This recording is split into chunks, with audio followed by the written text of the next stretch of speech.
Book 1, Lesson 1, Cooperation. Finally, be ye all of one mind, having compassion one of another, love as brethren.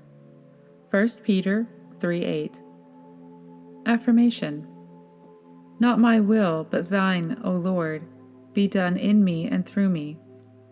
Let me ever be a channel of blessings, today, now, to those that I contact in every way. Let my going in, my coming out, be in accord with that thou would have me do. And as the call comes, here am I, send me, use me.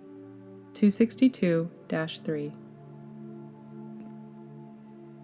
Book 1, Lesson 1, Cooperation. Based on Edgar Cayce readings 262-1 through 262-5. Introduction. Cooperation in the physical is defined as acting or operating jointly with others, concurring with others in action or effort.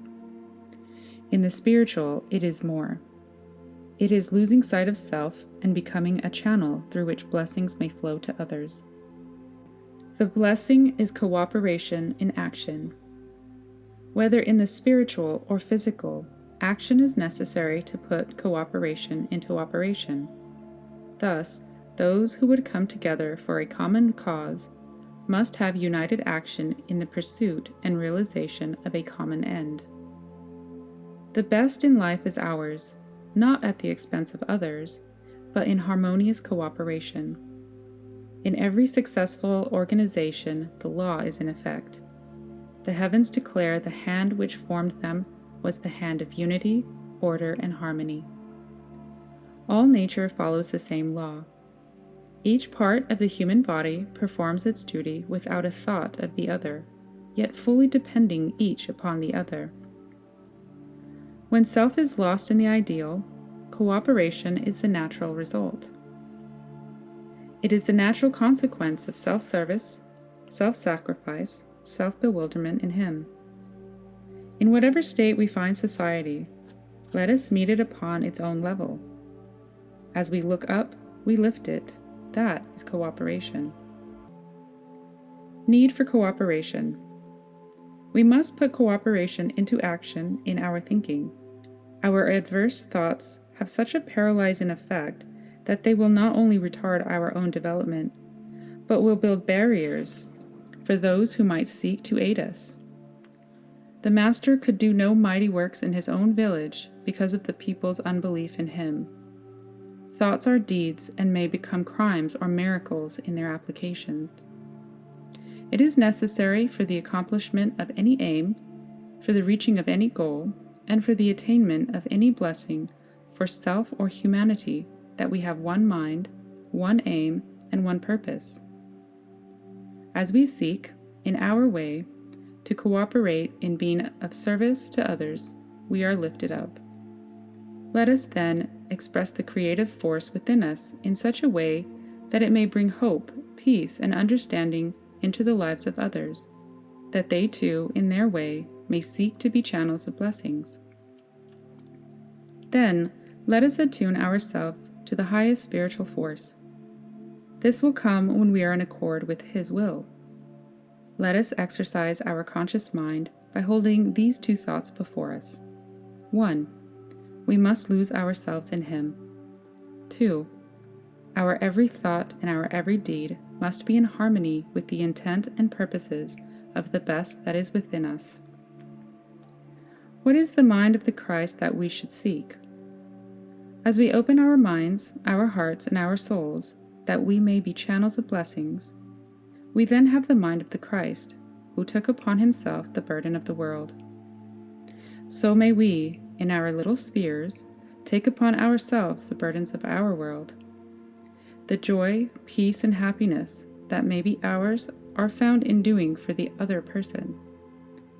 Gaining an understanding of the laws that pretend to right living in all its phases makes our minds in attune with creative forces. See A Search for God, Book 2, page 224 through 225. We have the mind of Christ, by putting into action that which we know. Method of attaining cooperation. Now the question arises, how may we accomplish this?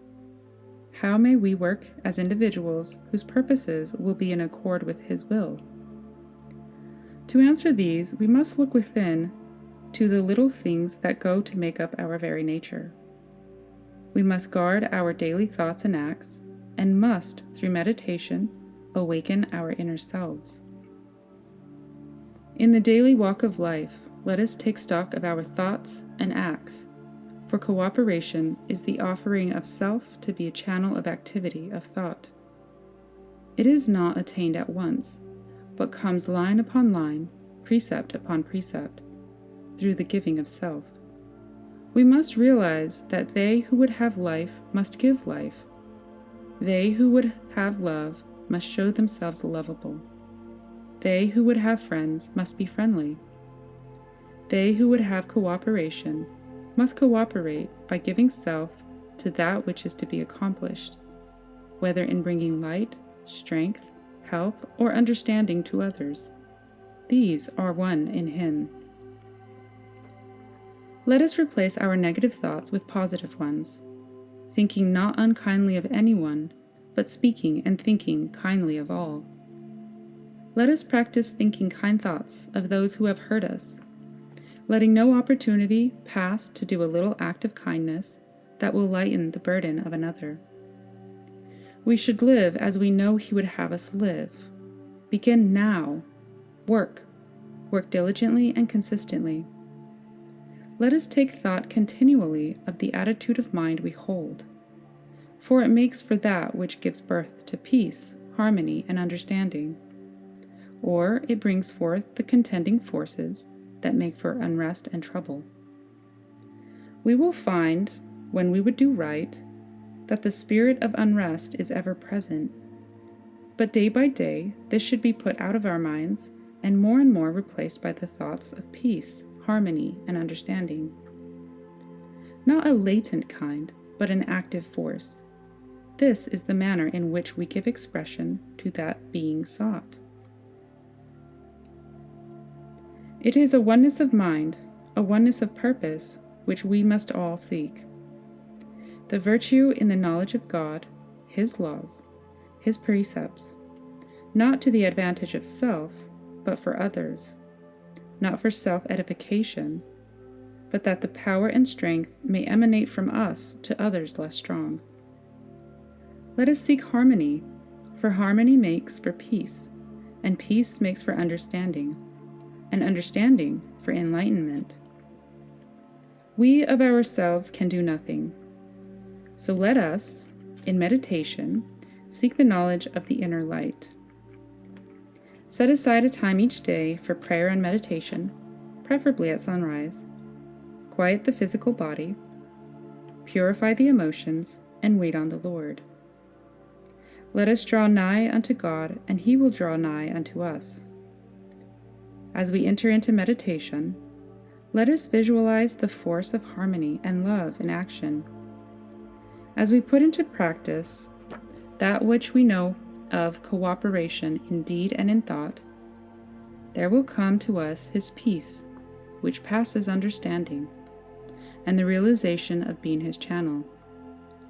He has promised that power, strength, joy, life, and light will not be withheld from those who seek this oneness in His name. Realization of cooperation.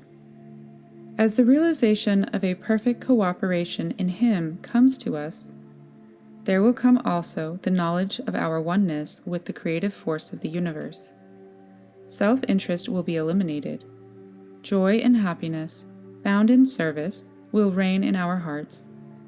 Our bodies and our minds will function more perfectly, because the creative force, which ever seeks expression in all, has been aroused in us. Understanding will come as quietly as the silent shadows of night, and His everlasting peace will live in our hearts. There is perhaps no better way to illustrate this realization than to quote a few of the experiences of those who have sought light and understanding through cooperation.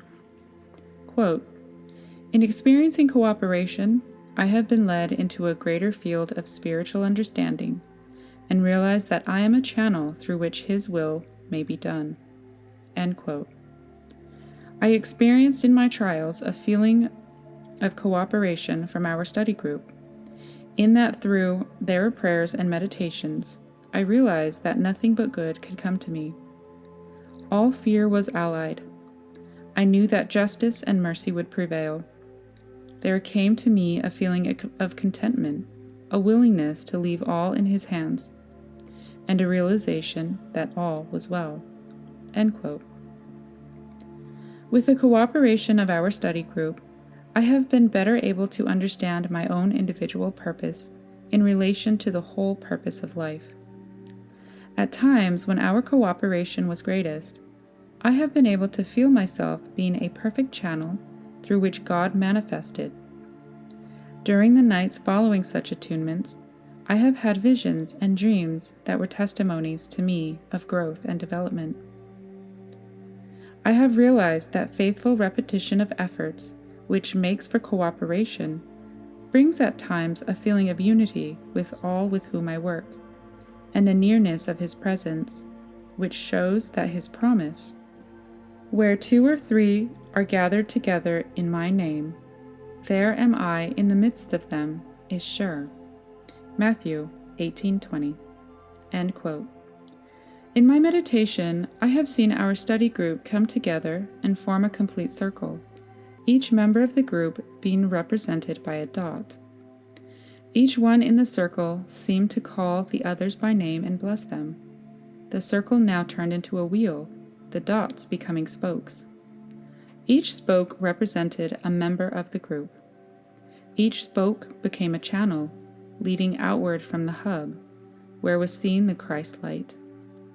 As the blessings of love, harmony, peace, and understanding flowed from the Christ through the channels, the wheel was able to turn. This was cooperation in action. As the wheel revolved, members of the group or channels were able to turn other wheels, which were helping to bring the world to light, love, harmony, and true understanding. End quote. These are the goals for each of us to reach in our varied experiences: unity of purpose, oneness of mind, in that His will, not ours, nor our personalities, may be manifested in all that we do and teach. Let us be patient and untiring in seeking this cooperation, for we will be preparing ourselves to go on in the study and understanding of spiritual forces, and will become active channels for these higher forces. We will be better husbands, better wives, better neighbors, and better friends. The little world in which we live will be happier for our being a part of it. We will bring more joy and happiness to those about us, and will be manifesting God's love for us. The way is being opened for all who will to have a part in the redemption of humanity. We must keep our hearts singing, not in sorrow, but in gladness of purpose. For of all those chosen of Him, we should be the happiest. May our united efforts go through the ages to those yet unborn, regenerating them to that awakening which makes all souls safe in the knowledge of Him who made all things. For without Him was not anything made that was made. John 1:3. Not my will, but Thine, O Lord, be done in me and through me. Let me ever be a channel of blessings today, now, to those that I contact in every way. Let my going in, my coming out, be in accord with that Thou would have me do. And as the call comes, here I am, send me, use me. 262-3. Thanks for watching. If you found value in this video, please consider subscribing, liking, and sharing. And be sure to go to my main page for the full playlists of books, lessons, and tablets. Thanks!